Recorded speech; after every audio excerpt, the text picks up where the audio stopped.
Joining us now is the Democratic Congresswoman from the state of Vermont, Becca Balint. She was the first Jewish member of Congress to call for a ceasefire in the Israel-Hamas war. Congresswoman, thanks for being with us here on the Hill. Appreciate it. So you called for this ceasefire a couple weeks ago. We don't know what's about to happen in the next couple days here. Based on what you've seen over the last 6 days, are you still for a ceasefire? Well, what I had said is that I want a true negotiated ceasefire, one in which we would get all the hostages released, we would have the bombing stop, we would move towards a true pathway to peace so that we could have a two-state solution. I still believe that, and I think that we can build on what has happened in the last few days. I believe that we cannot move forward until all the hostages are released, and that hasn't happened yet. And I also know Hamas cannot stay in power in Gaza. They're not only holding Israelis hostage, they're holding their own people hostage. So what I was trying to say with my statement is that so many of us want the same things, and let's name those things so we have a pathway forward. Well, you say a pathway forward and move forward until all the hostages are released.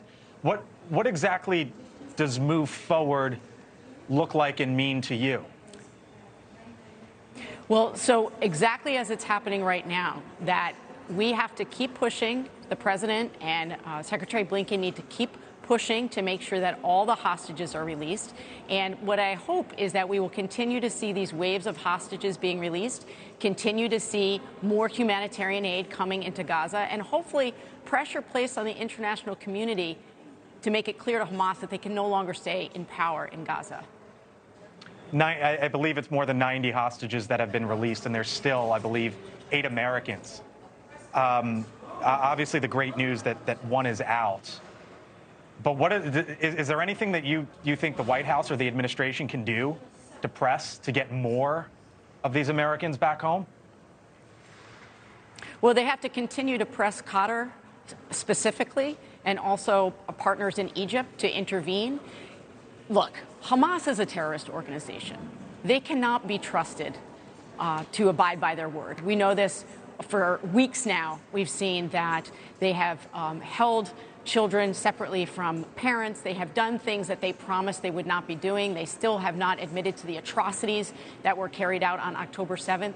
And so, yes, Biden needs to use those partners in Qatar and other nations in the Middle East to say that this is not something that can happen without deep, deep concessions on the part of Hamas.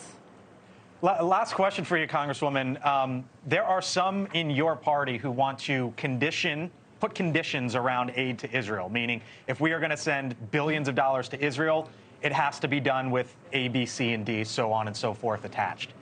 Do you believe that crosses the line? Certainly those conversations need to be happening. And what will cross the line or not for me remains to be seen. It is still very much in a place of conversation right now on the Hill. But of course, what Americans are feeling right now is they want to make sure that aid that we have going to Israel not being used to hurt civilians. And so that's the crux of the matter for so many of us. Would you vote for an aid package if there were border conditions, southern border conditions you didn't like? I will have to look at the package in its entirety. I know that for me, there might also be aid that we're still struggling with, flooding that we had in Vermont this summer. We're looking at aid for Ukraine. So it will be a package that has a lot attached to it. So it's difficult to give you an up or down answer right now. All right. Congresswoman Balint, first time here on the Hill, I believe. Thanks for joining us. Hope you come on back. I appreciate it. Yep, you got it. Thank you for watching, and make sure you go to joinnn.com to find NewsNation on your television provider. And don't forget to click the red subscribe button below to get more of NewsNation's fact-driven, unbiased coverage.